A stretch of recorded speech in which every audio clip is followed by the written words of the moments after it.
할렐루야. 주 예수 그리스도 이름으로 하나님 말씀 증거하겠습니다. 먼저 하나님의 말씀 찾아서 읽겠습니다. 베드로전서 2장 11절, 베드로전서 2장 11절 우리 같이 소리내서 읽겠습니다. 베드로전서 2장 11절 말씀을 같이 읽겠습니다. 사랑하는 자들아, 나그네와 행인 같은 너희를 권하노니 영혼을 거스려 싸우는 육체의 정욕을 제어하라. 여기 말씀은 사도 베드로가 나이가 이제 많아서 하나님 나라에 갈 때가 될 무렵에 쓴 것으로 보여집니다. 시대적인 상황을 본다면 그저께도 말씀을 드렸다시피 이제 하나님께서 베드로 사도를 하늘나라로 불러 가실 때가 된 것을 영감으로라도 알려주셔서 아마 이제 그런 가운데서 우리 하나님의 백성들, 성도들 위해서 하나님의 뜻을 전해줌으로써 우리 하나님의 백성들이 하나님 나라에 다 들어갈 수 있도록 인도하기 위해서 주신 말씀인 줄 압니다. 사람이 나이가 들어서 지나온 삶을 돌아보면 많은 생각을 하게 되어 있습니다. 그런데 가장 중요한 그 느낌이라는 게 뭐냐면 내가 한평생 살아오면서 얻은 게 대체 뭔가, 이것을 생각하게 된다는 것입니다. 성경에서 보게 되면 솔로몬은 전도서에서 자기가 해 아래서에 많은 사람들이 누리고 싶어하는 삶을 다 누렸습니다. 신앙이 없는 관점에서 본다면 해 아래서의 육체를 가지고 살아가는 사람들의 인생이라고 하는 것은 참으로 헛된 것이다. 모든 것이 헛되고 헛되니 헛되고 헛되도다. 이렇게 하면서 이제 전도서가 시작되지 않습니까? 그러면서 해 위의 삶을 바라보도록, 추구하도록 인도하고 있습니다. 그가 해 아래서 누린 모든 것들이 다 지나가는 것이었다. 그리고 영원히 가지고 누릴 수 없는 것이다 하는 것을 얘기했습니다. 그것은 사실이고 진리입니다. 그가 그것을 얻고 누릴 때는 정말 좋았는데 시간이 지나고 보니까 아무것도 아니더라는 거예요. 그리고 그것을 언제까지나 갖고 누리는 것이 아니라 결국 그것을 잃어버리고 놓아야 될 때도 있었습니다. 그리고 나서 보니까 참 헛된 것이었다, 이렇게 말하고 있습니다. 이것이 오늘날 세상 많은 사람들이 살아왔고 살고 있고 앞으로 살아갈 삶의 모습입니다. 그런데 오늘 베드로 사도는 우리에게 자신이 살아오면서 체험한 것들을 갖다가 말하고 있습니다. 물론 성령의 감동을 힘입어서 우리에게 지금 하나님의 말씀을 전하는 것입니다.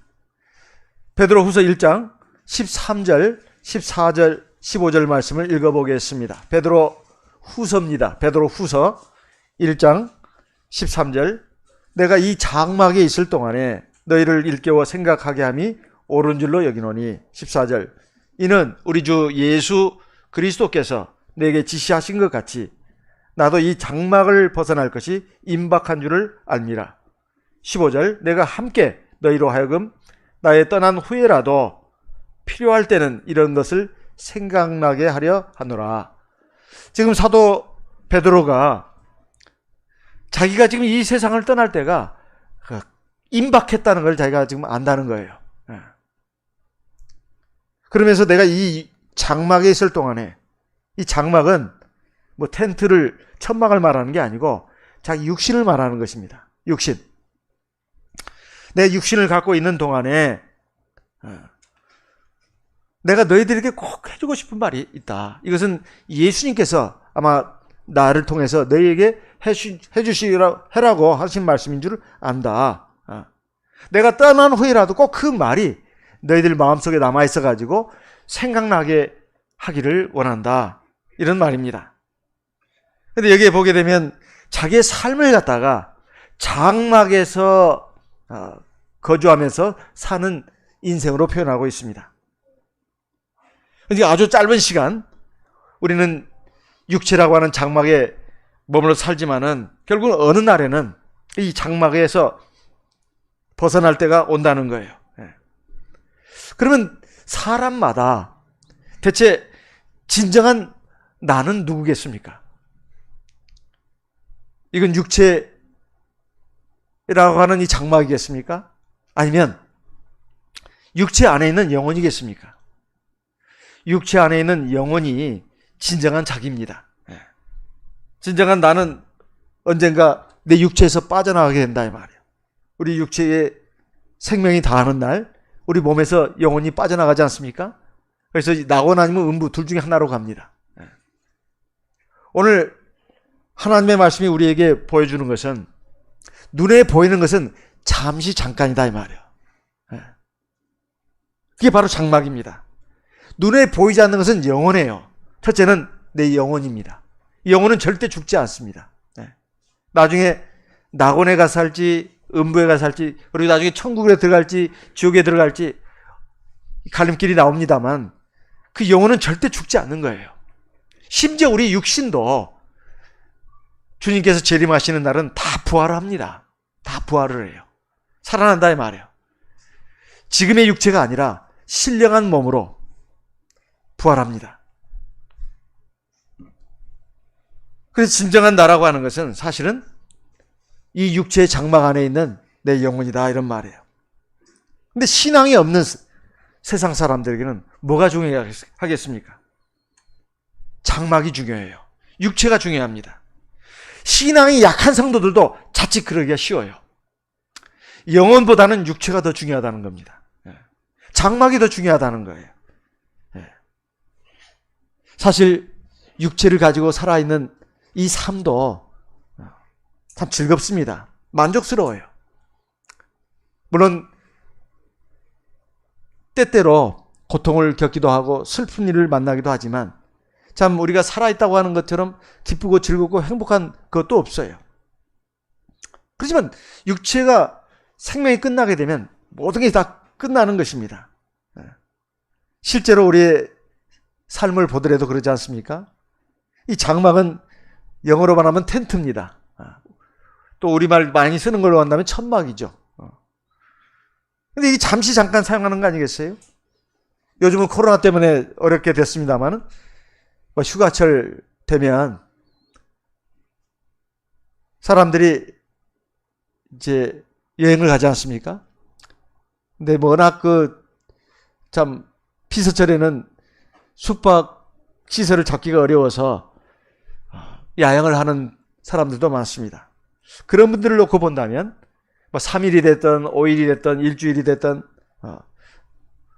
캠핑 도구를 가지고 갑니다. 그래가지고 텐트도 적당한 장소에 설치하고 거기에서 이제 조리기구를 가지고 식사도 하면서 아주 아름다운 경치도 구경하고 또 재미있는 시간들을 보냅니다. 그렇지만은 그게 언제까지 그렇게 하냐 이 말이에요. 시간이 되면 다 텐트 걷어야 합니다. 천막 걷어야 돼요. 그래가지고 바리바리 싸가지고 챙겨가지고 떠나야 합니다.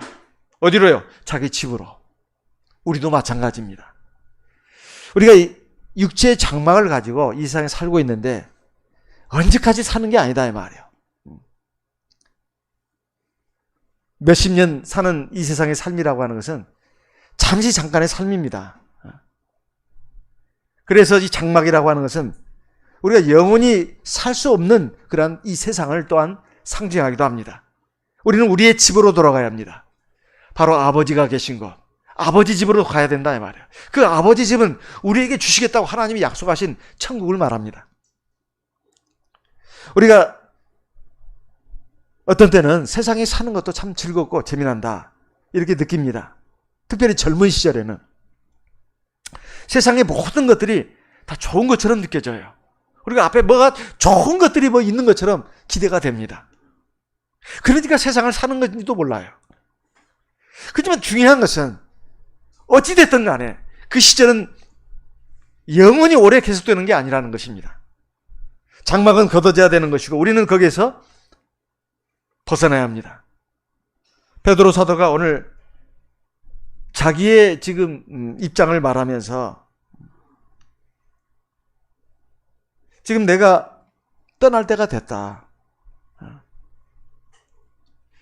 내가 힘써 너희를 하여금 내가 알게 하고 싶은 것이 있는데 필요한 때는 그것이 꼭 좀 생각나기를 바란다.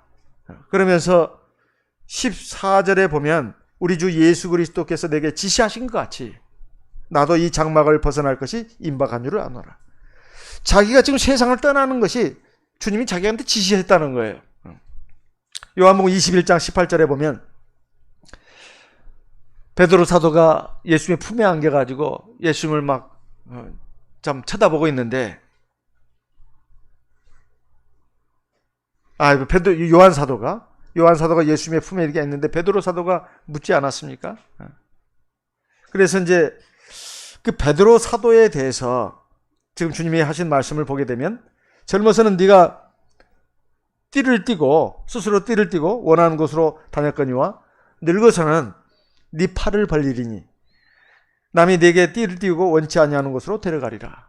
이것은 베드로가 나중에 어떻게 세상을 떠날 것인지를 미리 알려주신 것이다. 그 뒤에 해설의 말씀이 나옵니다.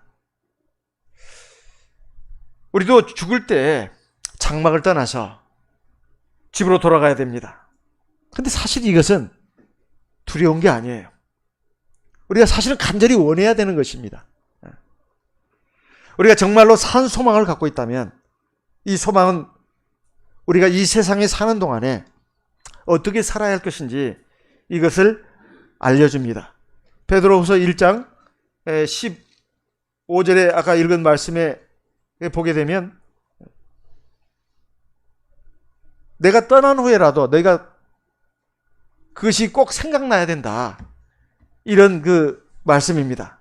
근데 이것은 베드로 사도가 이제 세상을 떠날 때가 가까운 것으로 알면서 지금 마음이 어디에 있느냐 하면은 남겨진 사람들에게 있는 거예요. 우리가 나이가 들어갈수록 내 자신의 신앙을 더 다듬고 온전케 해야 됩니다. 그리고 내 속사람도 하나님 나라에 들어가기에 합당한 사람으로 온전케 되도록 더 힘을 써야 합니다. 그와 더불어서 우리가 꼭 생각해야 되는 것이 뭐냐면은 나의 후대에게 가르쳐줘야 된다 이 말이에요. 뭘요? 신앙이 제일 중요하다고 하는 거. 하나님 경외하고 의지하고 섬기고 하나님 말씀을 따라 사는 이 삶이 굉장히 중요하다고 하는 거. 그리고 우리의 소망을 하나님 나라에 둬야 된다. 이것을 가르쳐줘야 합니다. 그리고 신앙을 넣어줘야 돼요. 신앙이 있어야 진짜 소망을 가집니다. 산 소망을 가진다 이 말이에요. 신앙이 없으면 소망이 없어요. 하나님 나라에서 소망을 갖지 않습니다. 신앙이 없이 만약에 우리 자녀들이나 우리 후대들이 산다면 인생은 죽음으로 다 끝나는 겁니다. 그리고 아주 안 좋은 곳으로 가요. 우리가 다 아는 그곳 아닙니까? 근데 신앙이 있으면 소망을 하나님께 하나님 나라에 두고 그렇게 인생을 산다 이 말이에요. 그래서 결국 육체의 삶이 끝나면은 이제 천국의 삶으로 옮겨지는 것입니다. 이게 얼마나 차이가 큽니까? 사람마다 자기 자식들을 사랑하지 않는 부모가 없어요. 그런데 그 사랑이라고 하는 것이 대부분 육신에 관한 것들입니다. 세상에서 어떻게 하면 잘 먹고 잘 사는가, 행복하게 사는가, 거기에다 초점이 맞춰져 있다 이 말이에요. 물론 부모니까 그 마음은 당연한 것입니다. 그것이 잘못된 것이 아니에요. 하지만 그보다 더 소중한 거, 그것을 자녀들에게 남겨주지 않는다면 진정한 부모의 사랑을 다했다고 할 수가 없습니다. 오늘 읽은 말씀에 보니까 우리는 이 세상에서 어떤 사람이냐, 나그네요 행인이라는 거예요. 우리는 하늘의 시민이라는 뜻입니다. 결국은 땅에서는 나그네라는 거예요. 나그네는 잠시 잠깐 머물다가 가는 사람을 말합니다. 가끔 지금까지 살아오면서 그런 생각하신 분들이 아마 있었을 거예요. 우리나라는 참 너무 살기가 힘들어. 경쟁이 너무 치열해. 그래서 어떤 젊은이들은 우리나라를 일컬어서 헬 조선이라고 했다면서요? 이게 무슨 말인가 했더니 지옥과 같은 나라라는 거예요. 왜냐하면 너무 살기 힘들다 이거예요. 경쟁이 치열해가지고. 대학을 졸업해도 직장 갖기가 힘들고 직장에 들어가도 참 거기서 해내기가 너무 힘들다는 거예요. 아마 이런 것 여러 가지를 다 생각해서 그렇게 말한 것 같습니다. 그래서 기회가 되면 어디 다른 나라로 가서 살면 어떨까? 이민을 꿈꿉니다. 그런데 사실 다 따져놓고 보면 문제가 없는 나라들이 없어요. 이 세상의 나라들은. 세계 최강국이 미국도 난리가 나지 않았습니까? 유럽은 또 어때요? 호주는 또 어땠습니까? 소위 그 선진국이라고 하는 그 나라들 난리가 났잖아요. 그래도 참 우리나라가 요즘 들어서 이렇게 세계에서 칭찬받고 주목받는 나라가 된 것은 참 아주 드문 일입니다. 꼭 BTS 때문만은 아니에요. 한류 드라마 때문만은 아닙니다. 모든 면에서 아주 모범적인 나라라 이거예요. 그런데 이제 이민을 놓고 생각해 본다면 사실 우리가 정말로 생각하고 꿈꿔야 될 나라는 하나님 나라입니다. 하나님 나라는 완벽한 나라라 이거예요. 근데 이민을 갈 때 보면 다 이렇게 대사관에 가서 그 비자 인터뷰를 받지 않습니까? 그래가지고 이제 도장을 받죠. 우리나라에 와도 된다고. 자기 나라에 와도 된다고. 하나님 나라에 들어가는데도 자격증이 있어야 합니다. 특히 도장을 받아야 되는데 그게 무슨 도장이겠습니까? 에베소서 1장 13절 14절 말씀을 읽어보겠습니다. 에베소서 1장 13절 14절 같이 읽어보겠습니다. 에베소서 1장 13절 그 안에서 너희도 진리의 말씀 곧 너희의 구원의 복음을 듣고 그 안에서 또한 믿어 약속의 성령으로 인치심을 받았으니 14절 같이 읽습니다. 이는 우리의 기업의 보증이 되사 그 얻으신 것을 구속하시고 그의 영광을 찬미하게 하려 하심이라. 우리가 받은 성령이 하나님 나라에 들어가는데 꼭 필요한 도장받은 것입니다. 이게 하나님 나라에 들어가는 것을 허락하시는 하나님의 징표다 이 말이에요. 그럼 언제 우리가 하나님 나라에 들어가느냐? 바로 주님이 재림하시는 날이에요. 빌립보서 3장 20절 말씀을 보겠습니다. 빌립보서 3장 20절 같이 읽겠습니다. 빌립보서 3장 20절 같이 읽습니다. 오직 우리의 시민권은 하늘에 있는지라 거기로서 구원하는 자 곧 주 예수 그리스도를 기다리노니 21절 그가 만물을 자기에게 복종케 하실 수 있는 자의 역사로 우리의 낮은 몸을 자기 영광의 몸의 형체와 같이 변케 하시리라. 주님이 재림하실 때 우리가 그때 하나님 나라에 들어간다 이거예요. 그 전에 세상을 뜬 분들은 낙원에 대기하고 있다가 나타납니다. 그리고 그때까지 그 죽어 있던 그 성도들의 몸은 신령한 몸으로 영광의 몸으로 부활하는 거예요. 그리고 그때까지 살아있는 성도들은 몸이 호련히 변화합니다. 갑자기 변화해요. 체질이 변화합니다. 주님의 영광의 몸처럼. 그러면서 공중에서 주님을 영접하면서 하나님 나라로 들어가는 것이다. 이런 것입니다. 근데 소망이 없는 사람한테는 이 주님이 재림하신 날은 아주 두려운 날이에요. 왜냐하면 심판의 날이니까. 그때 하나님의 진노가 임합니다. 얼마나 무서운지 모릅니다. 그래서 우리가 가지고 있는 이 소망, 이것을 확실하게 갖고 있다면 우리가 이 육체를 가지고 이 세상을 사는 동안에 항상 잊지 말아야 할 것이 다른 게 아닙니다. 우리는 나그네다는 거예요. 그리고 우리 육체는 점점 쇠퇴해 간다.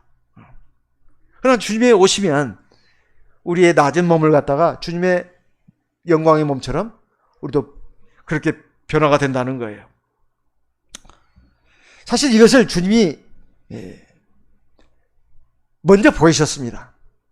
부활하신 후에 12 사도들, 물론 가룟 유다는 빼고요, 다 보이셨고, 그 후에 고린도전서 15장 6절의 말씀을 보게 되면 500의 형제들에게도 보였다고 했어요.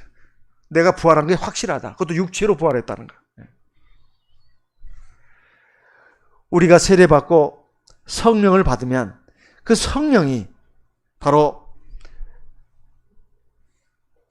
주님처럼 부활하게 합니다. 로마서 8장 10절 11절 말씀을 읽어보겠습니다. 로마서 8장 10절 11절 같이 읽어보겠습니다. 로마서 8장 10절은 제가 읽고 11절은 같이 읽겠습니다. 또 그리스도께서 너희 안에 계시면 몸은 죄로 인하여 죽은 것이나 영은 의로 인하여 산 것이냐. 지금 우리 현재 상태를 말하는 것입니다. 11절 같이 읽겠습니다. 예수를 죽은 자 가운데서 살리신 이의 영이 너희 안에 거하시면 그리스도 예수를 죽은 자 가운데서 살리신 이가 너희 안에 거하시는 그의 영으로 말미암아 너희 죽을 몸도 살리시리라. 이게 얼마나 감사합니까? 우리가 지금 예수를 구주로 믿고 세례받고 그리고 값없이 의의 옷을 입고 구원의 옷을 입고 그리고 성령을 받아가지고 지금 이 광야길을 나그네서로 가는 것이 얼마나 지금 감사한 일이냐 이 말이에요.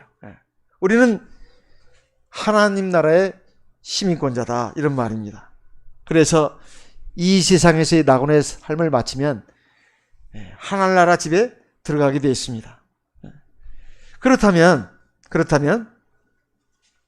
우리가 이 세상에 있을 때 내가 나그네라고 하는 것을 꼭 잊어서는 안 될 뿐만 아니라 또 하나 우리 영혼을 거스려서 싸우는 육체의 정욕과 싸워 얘기합니다. 이게 굉장히 중요한 부분이에요. 오늘 읽은 말씀을 보니까 베드로전서 2장 11절에 보면 사랑하는 자들아 나그네와 행인 같은 너희를 권하노니 영혼을 거스려 싸우는 육체의 정욕을 제어해라. 육체의 정욕 이것은 우리의 영혼의 생명을 무너뜨린다 이 말이에요. 하나님 나라에 들어가는 그 길에서 실패하게 하는 그런 무서운 것이다 이 말입니다. 그 육체의 정욕을 물리치라는 거예요. 싸워 이기라는 것입니다. 이것을 만약에 제어하지 않으면 우리가 하나님 앞에서 죄를 짓게 돼 있어요. 그리고 그 죄 때문에 하나님 나라에 대한 소망을 잃어버리게 됩니다. 하나님 나라는 죄인은 못 들어가요. 의인들만 들어갑니다. 우리가 하나님의 말씀 진리로 또 성령의 기도로 우리의 육체의 정욕을 제어해야 그리고 하나님 앞에 거룩하고 온전한 백성이 돼야 하나님 나라에 들어갈 수 있어요. 그래서 베드로전서 1장 16절 17절에 이렇게 말씀한 것입니다. 베드로전서 1장 16절 17절 말씀을 읽어보겠습니다. 기록하였으되 내가 거룩하니 너희도 거룩할지어다 하셨느니라. 17절 외모로 보시지 않고 각 사람의 행위대로 판단하시는 자를 너희가 아버지라 부른즉 너희의 나그네로 있을 때를 두려움으로 지내라. 물론 우리가 예수 믿고 하나님 백성으로 살면서 기쁘고 즐겁게 살아야 됩니다. 그것을 부인하는 게 아닙니다. 그것과 함께 내가 세상 죄악의 육체의 정욕에 져가지고 결국 넘어질까 그것을 두려워하라는 거예요. 근데 세상에 살다 보면 그래도 한평생 사는 삶인데 어떻게 사람이 그렇게 살 수 있나? 그래서 사람마다 다 세상에 살면서 행복한 삶을 꿈꾸고 성공하는 삶을 꿈꿉니다. 근데 대체 뭐가 행복이고 뭐가 성공이냐 이 말이에요.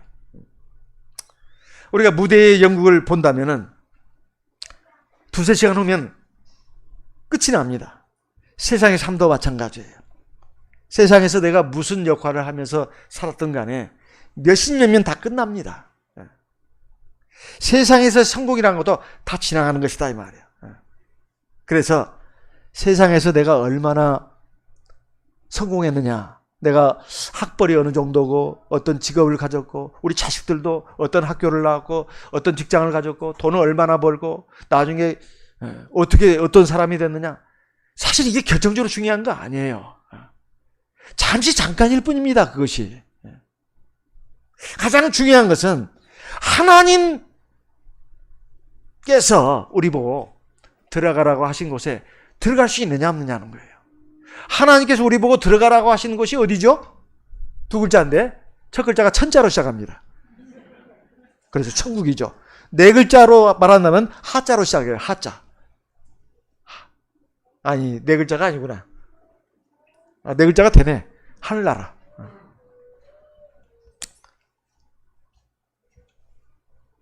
하나님 나라에 들어가는 것이 진짜 성공입니다. 하나님 나라에 못 들어가면 이 세상에 어떤 성공을 했다 하더라도, 어떤 성취를 이뤘다 하더라도 이건 진짜 실패입니다. 완전히 실패예요. 그런데 우리가 이 말씀은 우리가 잘 알고 있는 말씀이에요. 근데 왜 하나님의 백성들이 사실 그렇게 못하고 있을까요? 과거에 우리 하나님의 백성들의 역사를 통해서 우리는 교훈을 얻어야 합니다. 특히 이스라엘 백성들 말이에요. 하나님이 택한 선민들 아닙니까? 애굽의 종살이에서 벗어나서 하나님이 약속하신 가나안 땅, 적과 꿀이 흐르는 땅으로 이제 들어가도록 되어 있었는데, 하나님이 얼마나 크고 놀라운 권능과 사랑으로 그들을 붙드셨고 이끌어내셨습니까? 홍해 바다를 건너는 것으로 해서 이제는 본격적으로 가나안 땅을 향해서 출발하는 그 여정이 시작된 거 아닙니까? 그런데 그들 다수가 실패를 했어요. 처음 나올 때 20세 이상으로 계수된 사람 중에서는 여호수아 갈렙 두 사람밖에는 못 들어갔습니다. 나머지는 20세 이하의 그 어린 자녀들이에요. 광야에서 여러 가지로 연단을 받고 훈련을 받은 그 세대들입니다. 20세 이상으로 계수된 사람 중에서는 여호수아 갈렙 두 사람밖에 못 들어갔어요. 그들이 왜 실패했냐 이 말이에요. 고린도전서 10장에 보면 그것을 잘 말씀하고 있습니다. 그런데 이제 시편에 들어가서 이제 좀 본다면은 그것이 바로 고린도서 10장에 있는 말씀과 연결되어 있는 말씀이에요. 시편 106편 14절 말씀을 보겠습니다. 시편 106편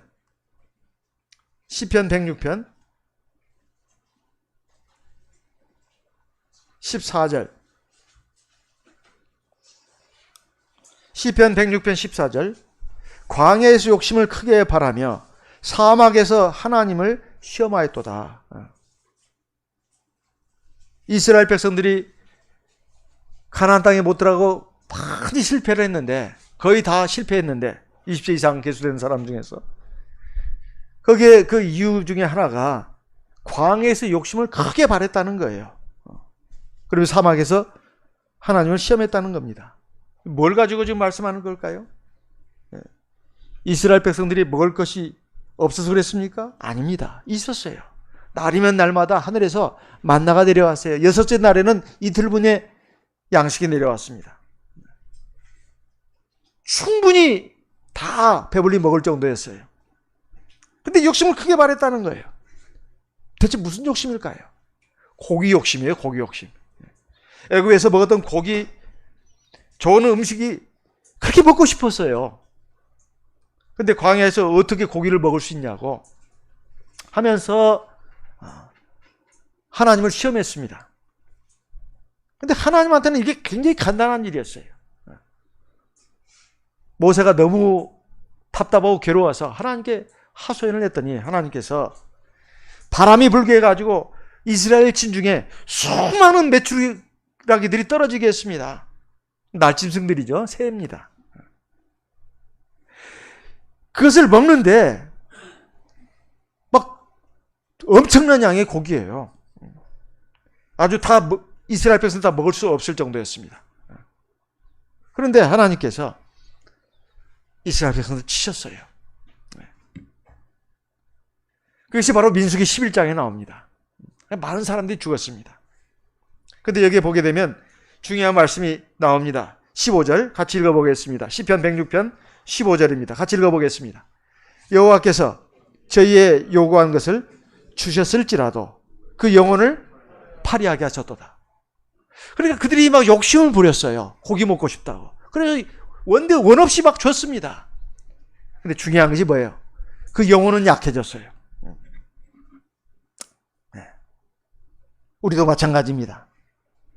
하나님께서 우리에게 주시기로 작정하신 것일지라도 하나님은 정확하게 아셔요. 하나님의 백성들 개개인별로 자기 백성들이 어느 정도로 사는 게 좋겠는가, 이걸 정확히 아십니다. 그래서 하나님은 성도들마다, 하나님의 백성들마다 다 그 형편에 맞게 복을 주십니다. 그런데 어떤 분을 보게 되면 저분은 참 가진 게 너무 많아요. 그래서 막 부럽습니다. 어쩔 때 시기 질투도 나와요. 심지어 미운 생각도 들어요. 그런데 하나님이 그렇게 주신 이유가 있어요. 그분은 그걸 감당할 수 있는 겁니다. 그리고 그걸 가지고 어떻게 쓸 것인지, 하나님 앞에 헌신하고 봉사하고 주님의 몸된 교회를 위해서, 또 이웃들을 위해서 그 쓸 수 있는 그 마음, 믿음, 사랑이 되는 분들이에요. 그러니까 많이 주시는 거예요. 근데 그분이 그렇게 보이지 않는데요. 그분이 그렇게 안 하면 하나님이 또 뺏어가 버립니다. 걱정할 것이 없어요.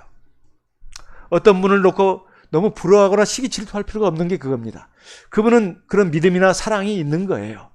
그래서 많이 주시는 겁니다.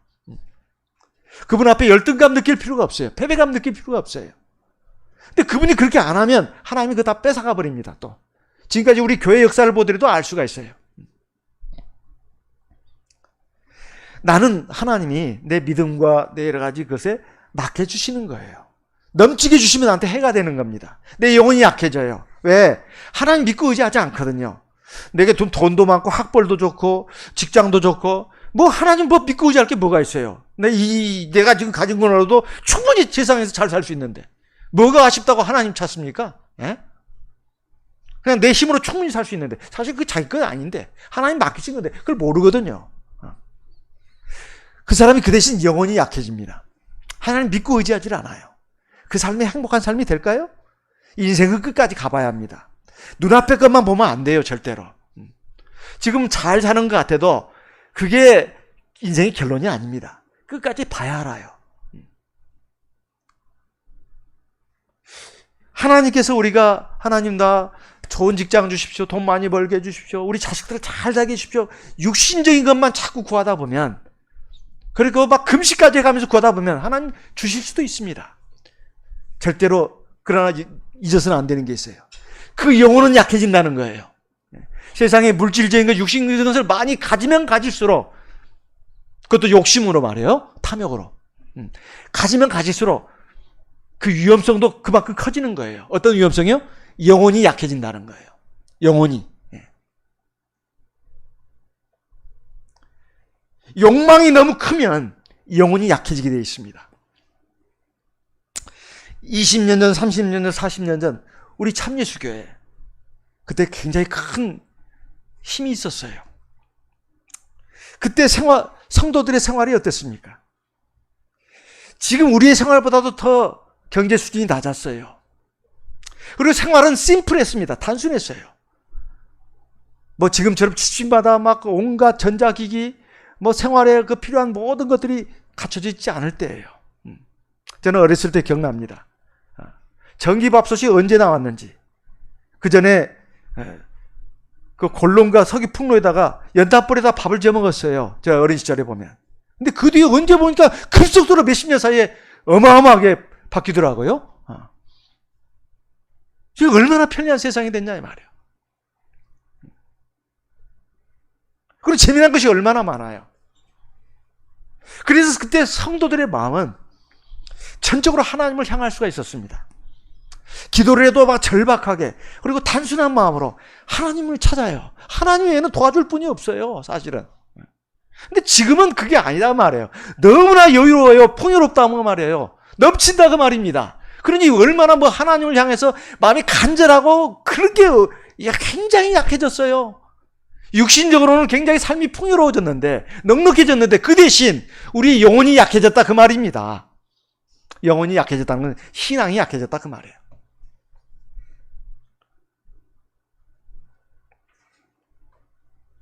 그래서 이런 것들이 사실은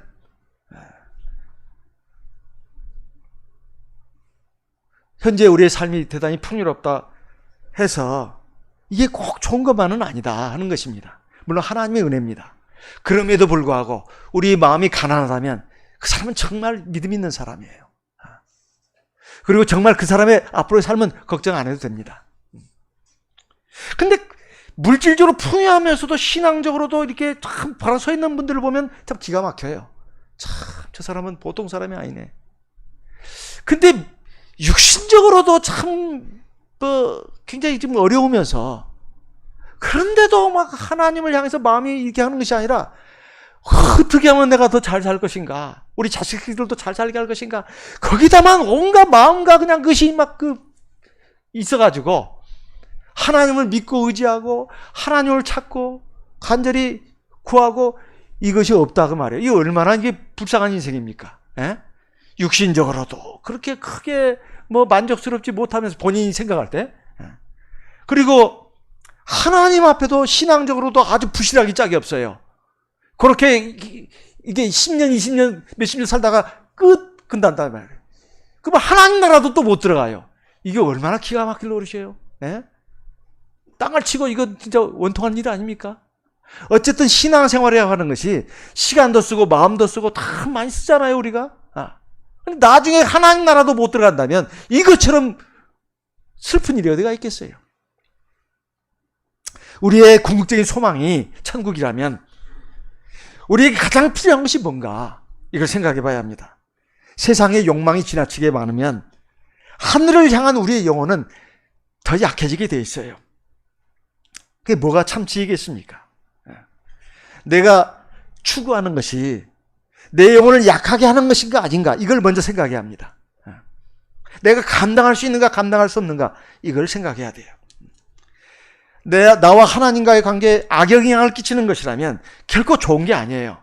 세상에서 아무리 돈 많이 주는 직장이라도 그보다는 한 단계 낮춰서 가는 게 좋습니다. 내 신앙 생활을 못하게 할 정도의 그런 직장이라면 그 밑에 단계로 가는 게 좋아요. 그게 사실은 유익입니다. 그거 하나님이 손해보게 할까요? 절대 그러지 않아요. 밑에 단계로 가더라도 위에 단계 가졌던 것보다 더한 축복을 줄 수가 있습니다. 제가 아는 어떤 자매님이 있어요. 이분이 제가 대방교회 심호할 때 가족과 함께 미국으로 갔습니다. 근데 원래 미국에서 대학을 나왔어요. 우리 한국 자매인데요. 그래, 페덱스인가요? 세계적인 물류회사. 거기 한국 지부의 그 책임자로 왔는데, 이제 자기 남편을 이제 한국에서 이제 만났죠. 한국 사람이니까. 그래가지고 미국으로 갔는데, 미국의 저기 남부 지역에 시골주로 떨어졌어요. 보니까 교회가 없어요. 그래서 인터넷으로 예배를 드린 겁니다. 대방교회 이제 접속한다거나 이렇게 해가지고 인터넷 설교를 들으면서 예배를 이제 드렸어요. 다 가족이. 그 자매에게는 어린 두 자녀가 있었습니다. 근데 이렇게 하다 보니까 이 교회가 없는 곳에서 이 아이들이 큰다는 것이 너무 걱정이 됐어요. 그래서 그 페덱스 본사에다가 정근 신청을 했습니다. 우리 교회가 있는 달라스로 가게 해달라고. 그런데 이제 조건이 그겁니다. 직급을 낮춰서 가야 돼요. 그래도 중견 그 급에서 거의 그 말단직으로 내려가야 됩니다. 그래서 그걸 택했어요. 봉급도 확 줍니다. 왜냐하면 자신과 남편과 가족들의 아이들의 신앙이 중요하다는 거예요. 그래서 옮겼습니다. 근데 이제 IMF가 터졌잖아요. 막 미국도 이제 막 구조조정이 들어간 겁니다. 많은 인원들을 해고했어요. 근데 거기에 들어가지 않았습니다. 위에 간부부터 해고했다고 그래요. 봉급이 세니까. 살아남았어요. 근데 말입니다. 얼마 후에 다시 직급이 높아졌어요. 지금 거기 교회에서 남편과 자녀들과 함께 우리 성도들과 함께 믿음 생활 열심히 하는 모습을 제가 인터넷을 통해서 페이스북을 통해서 많이 봅니다. 또 소식도 듣습니다. 먼저 하나님의 나라와 의를 추구하는 사람에게는 하나님이 함께 하십니다. 이렇게. 그래서 육신적인 어떤 욕망을 먼저 추구하기보다는 하나님의 나라와 의를 추구하는 것이 우선이 돼야 된다. 그 말입니다. 그렇게 될 때 하나님께서 함께 하십니다. 또 하나, 왜 또 이스라엘 백성들이 광야 생활에 실패를 했느냐? 시편 106편 16절 말씀을 읽어보겠습니다. 저희가 진에서 모세와 여호와의 성도 아론을 질투하며 땅이 갈라져 다단을 삼기며 아비람의 당을 덮었으며 불이 그 당 중에 붙으며 화염이 악인을 살랐도다. 이것은 이미 우리가 잘 배워서 알고 있다시피 민수기 16장에 있는 말씀이에요. 광야 길을 걸어가면서 시기 질투하는 마음이 있었어요. 오늘날의 용어로 말한다면 인간관계에 문제가 있었다 그 말이에요. 모세와 아론에 대한 고라, 다단, 아비람의 질투 사건입니다. 우리가 종종 깊이 생각해 볼 것이 있어요. 우리가 정말 하나님을 믿고 섬기는 목적이 뭔가? 우리 원점으로 돌아가서 생각해 볼 필요가 있습니다. 우리의 신앙의 최종 목표가 어디냐 이 말이에요. 천국에 들어가는 거 아닙니까? 근데 그렇다면 교회 안에서 사람들과의 관계에서 우리가 그 사람들의 관계로 인해서 내가 서로 나도 상대방도 나를 발에 걸려 넘어지게 해서는 안 됩니다. 신앙을 실족하게 해서는 안 된다 이 말이에요. 남이 나를 실족하게 하는 것도 문제지만은 내가 남을 실족하게 하는 것도 문제예요. 교회를 못 나오게 만드는 거예요, 사람을. 어쨌든 간에 상처를 줘가지고 누가 잘했든 잘못했든 떠나서 상처를 주고받는 것이 굉장히 이건 하나님 보시기에 합당치 않은 것입니다. 교회의 주인이 누굽니까? 하나님 아니에요? 내가 아닙니다. 너도 아니에요. 그도 아닙니다. 그녀도 아니에요. 하나님이 주인이에요. 우리가 성령으로 기도할 때마다 하나님께서 우리와 함께 계심을 느낍니다. 하나님 우리와 함께 계신다면 하나님의 교회는 하나님의 방법이 있어요. 자기 생각, 자기 감정, 자기 뜻 다 내려놓고 하나님이 뭘 원하시는가 이것을 생각해 볼 필요가 있습니다. 어떤 경우에도 사람에 대한 미움, 시기 질투, 원망, 불만이 내 신앙에 영향을 주게 해서는 안 됩니다. 만일 그런 일이 있다면 지혜가 부족한 거예요. 교회는 주님의 몸입니다. 우리는 거기에 붙어있는 다 지체들이에요. 하나님이 함께 하시는 곳입니다. 교회라고 하는 것은 하나님께 와서 경배드리는 곳이에요. 그런 사람들이 모인 곳입니다. 그래서 주 목적이 하나님을 경배하는 것이 돼야 된다 이 말이에요. 다른 건 다 부수적인 거예요. 보조적인 것입니다. 이런저런 이유로 오랫동안 교회를 나오지 않는 사람, 그 영혼이 약해지게 돼 있어요. 왜? 생명의 말씀을 못 먹으니까. 생명수 강물을 못 마시니까. 성도들 간의 신앙적인 교제와 연합이 없으면 외로워지게 돼 있습니다. 홀로 떨어져 있으면 마귀의 밥이 되기가 쉬워요. 혼자의 힘으로는 절대 하나님 나라에 들어가기가 힘듭니다. 그래서 교회를 주신 거예요. 그렇다면 이 교회가 주님의 몸이고 교회 머리는 주님이시라면 우리가 어떻게 해야 될 것인가? 서로를 위해줘야 합니다. 누구도 소외시키면 안 돼요. 한마음 한 뜻이 돼야 합니다. 사실 교회는 죄인들이 모인 것이에요. 천사들이 모인 것이 아닙니다. 그러니까 다 부족한 점이 있기 마련이에요. 나는 옳은데 상대방은 틀리고 그런 사람은 없어요. 나도 좋은 점이 있고 부족한 점이 있고 상대방도 좋은 점이 있고 부족한 점이 있는 것이 나는 100% 천사고 상대방은 100% 악마고 그런 사람은 없습니다. 누구도 소외시켜서는 안 됩니다. 정말로 끌어안아야 돼요. 그래서 한마음 한뜻이 돼서 나가야 됩니다. 이것이 바로 주님의 몸된 교회입니다. 그래서 우리 서로가 다 도움이 필요해요. 다 약한 존재들이기 때문에. 그래서 나는 당신을 위해서 기도하고 당신은 나를 위해서 기도하고 당신은 나의 약함을 보완해주고 나는 당신의 약함을 보완해주고 이게 교회입니다. 그래서 교회 안의 성도들은 서로 포용해주고 서로 도와줘야 합니다. 이렇게 해야 교회 안의 성도가 한마음 한뜻이 돼서 천국의 길을 끝까지 잘 달려갈 수 있어요. 우리는 서로 넘어지게 하는 사람들이 돼서는 안 됩니다. 이것은 나중에 하나님 앞에 큰 징벌을 받을 수가 있어요. 근데 본인은 그걸 잘 모릅니다. 내가 지금 하는 말이나 행동이 남을 지금 넘어지게 하고 있다. 본인이 알면 그러겠습니까? 그만큼 우리가 부족하다는 거예요. 그래서 우리가 깨어서 기도해야 합니다. 하나님, 나를 성찰할 수 있게 해주십시오. 이게 경건이에요. 그리고 또 하나, 이스라엘 백성들이 실패한 이유가 있습니다. 시편 106편 19절입니다. 시편 106편 19절. 저희가 호렙에서 송아지를 만들고 부어 만든 우상을 숭배하여 자기 영광을 풀먹는 소의 형상으로 바꾸었도다.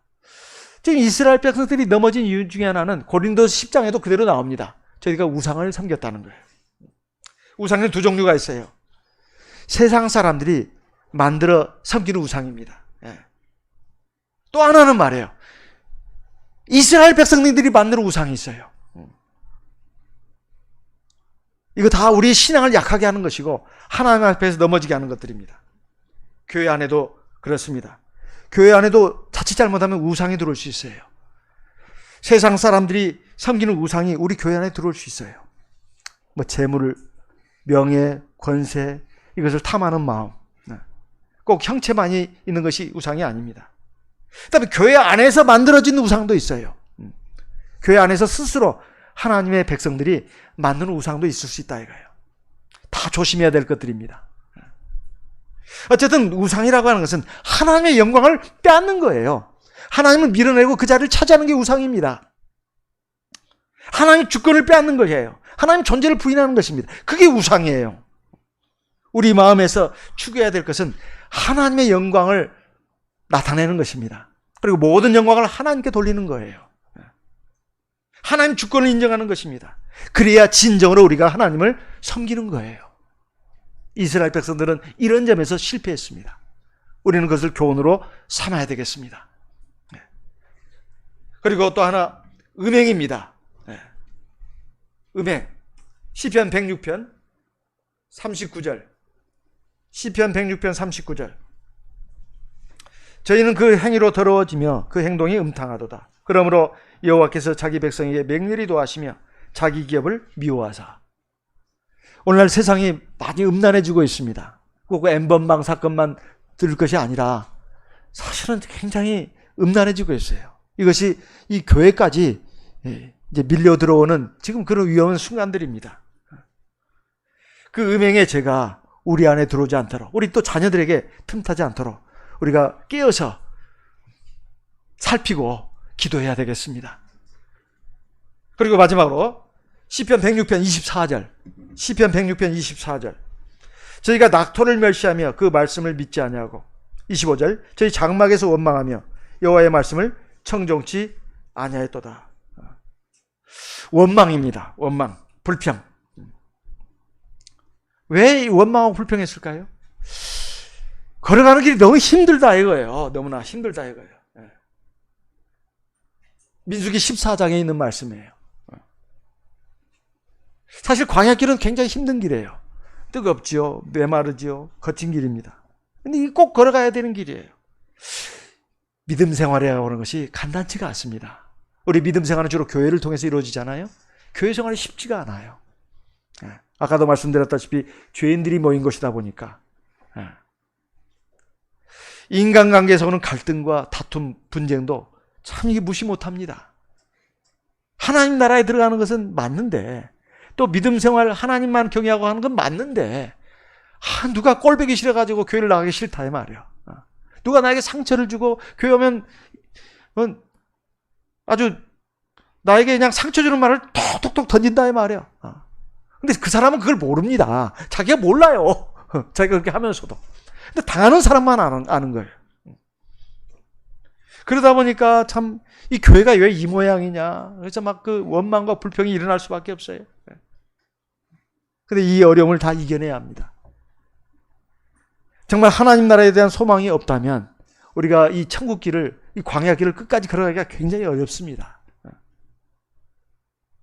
결국 실패자가 된다 이 말이에요.